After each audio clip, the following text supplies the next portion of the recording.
Et bonjour à tous, je suis à l'orgue pour vous jouer un petit extrait d'une sonate de Handel. C'est une sonate pour flûte, c'est en Ré majeur.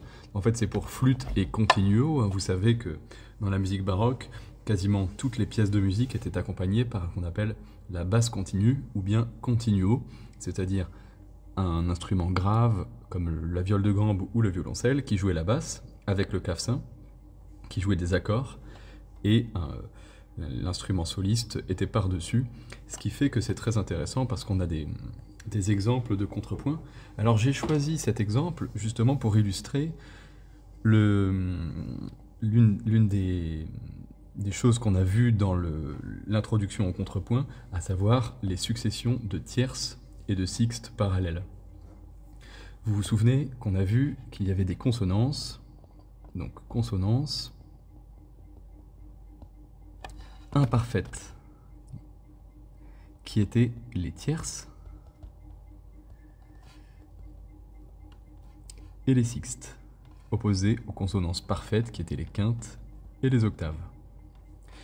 Et bien dans cet exemple-là, ce qui est très intéressant, c'est qu'on a un bel exemple de tierces successives.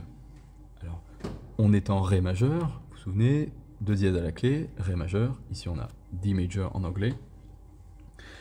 Et l'idée là, c'est qu'on ne va regarder que les endroits où il y a des petites étoiles, c'est-à-dire les notes importantes qui tombent sur le temps.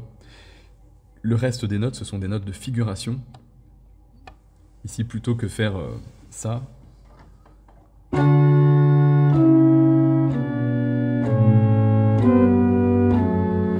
Handel préfère jouer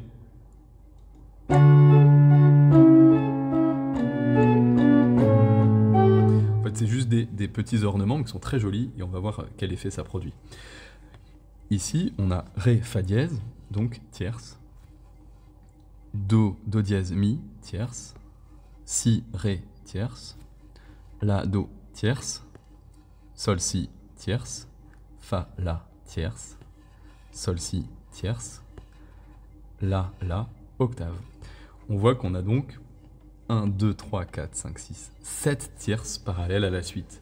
Ce qui nous permet de relativiser la règle de l'interdiction des octaves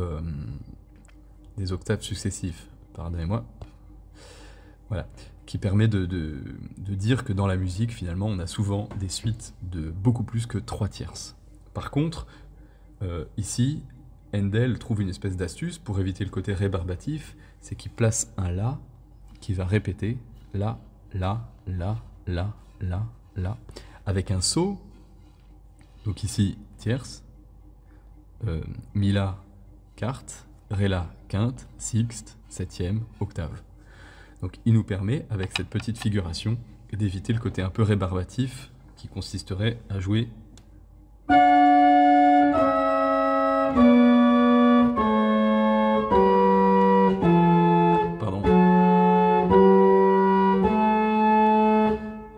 fait plutôt.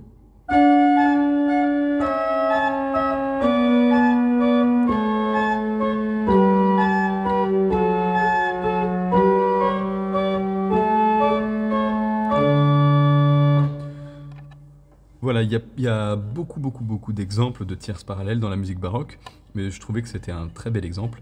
Pour votre information, il est tiré d'un livre qui s'appelle Harmony, Counterpoint and Partimento. C'est un livre anglais.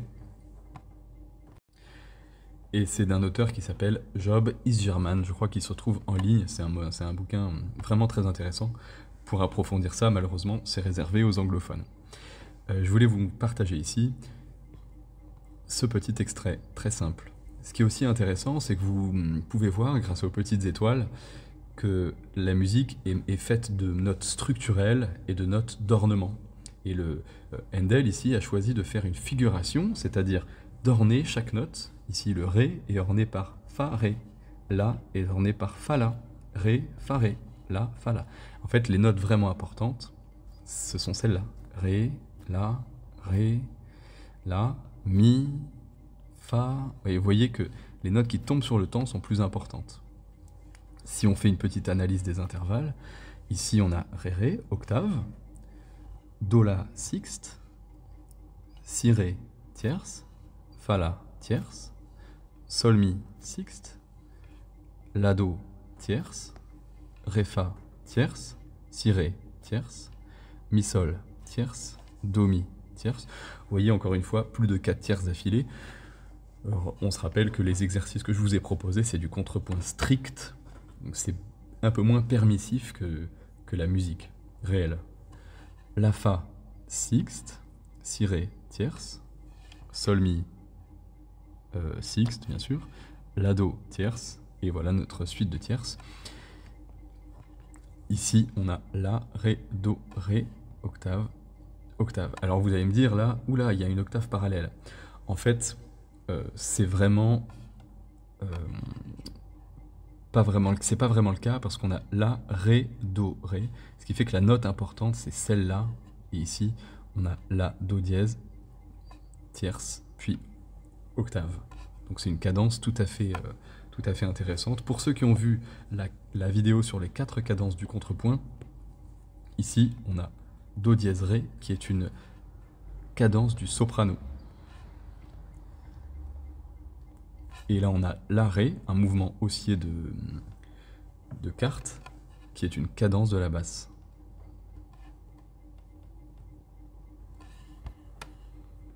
Et voilà, cette vidéo sur un petit exemple tiré de la musique de Handel. N'hésitez pas à me dire ce que vous en pensez dans les commentaires, à jouer l'exemple plusieurs fois avec différents instruments, vous pouvez aussi le chanter. Et n'hésitez pas à vous abonner et à mettre un pouce vers le haut. Je vous dis à bientôt pour une nouvelle vidéo de musique.